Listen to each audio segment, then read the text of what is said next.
Hello guys, girls global চ্যানেলে সবাইকে welcome. তোমরা নিশ্চয়ই জি হোপে কিলিং ইট গার্ল গানটা শুনেছো।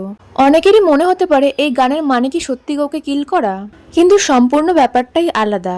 তো চলো এবার ভিডিওটা স্টার্ট করা যাক। তোমরা কখনো এমন কাউকে দেখেছো যে কিছু না করেও পুরো অ্যাটেনশন নিজের দিকে টেনে নেয়? না সে চিৎকার করছে, না সে আলাদা করে কিছু দেখানোর চেষ্টা করছে, তবু অদ্ভুতভাবে সবাই তার দিকেই তাকিয়ে থাকে। কেন জানো? কারণ কিছু মানুষ থাকে যাদের প্রেসেন্সটাই আলাদা। এই গানটা ঠিক সেই অনুভূতির কথা বলে। এখানে একটা ছেলে হঠাৎ একটা মেয়েকে দেখে, আর প্রথম মুহূর্তেই তার মাথায় একটাই কথা আসে, শি ইজ কিলিং ইট। মানে সে না চাইতেও সবার অ্যাটেনশন সে নিজের দিকে নিয়ে নিচ্ছে। তার লুকস আছে, কিন্তু শুধু সুন্দর হলেই তো হয় না। এমন অনেক সুন্দর মানুষ আছে, কিন্তু সবাই তো এমন ইম্প্যাক্ট ফেলে না। তার মধ্যে এমন কিছু আছে যেটা এক্সপ্লেইন করা যায় না। একটা ভাইব, একটা এনার্জি, একটা কনফিডেন্স। সে কারোর জন্য নিজেকে বদলায় না, সে কারোর অ্যাপ্রুভাল পাওয়ার জন্য কিছু করে না, সে জাস্ট নিজের মতো থাকে। আর মজার ব্যাপারটা কি জানো? ঠিক সেই কারণেই সে সব থেকে বেশি অ্যাট্রাকটিভ।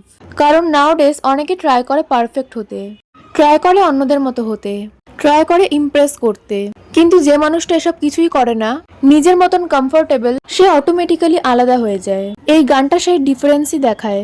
এটা শুধু একটা ক্রাশের গল্প নয়, এটা সেই মুহূর্ত যখন তুমি কাউকে দেখে বুঝতে পারো ওর মধ্যে কিছু আলাদা আছে। হয়তো তুমি এক্সপ্লেইন করতে পারবে না, কিন্তু তুমি ফিল করতে পারবে। আর তখনই তোমার মাথায় একটাই কথা ঘোরে, শি ইজ কিলিং ইট। এই গানটা খুব সিম্পল, কিন্তু আমাদের কিছু পাওয়ারফুল জিনিস শেখায়। বিউটি মানে শুধু ফেস না, স্টাইল মানে শুধু ক্লোথস না, অ্যাট্রাকশন মানে শুধু লুকস না। রিয়েল অ্যাট্রাকশন আসে কনফিডেন্স থেকে। যখন তুমি নিজের মতো থাকো আর নিজেকে চেঞ্জ করার চেষ্টা করো না, নিজেকে অ্যাকসেপ্ট করো, তখনই তুমি সব থেকে বেশি শাইন করবে।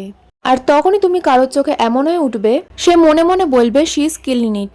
তো গাইস, আজকে ভিডিওটা এ পর্যন্তই। ভালো লাগলে একটি লাইক এবং চ্যানেলটি সাবস্ক্রাইব করে দিও। Thank you.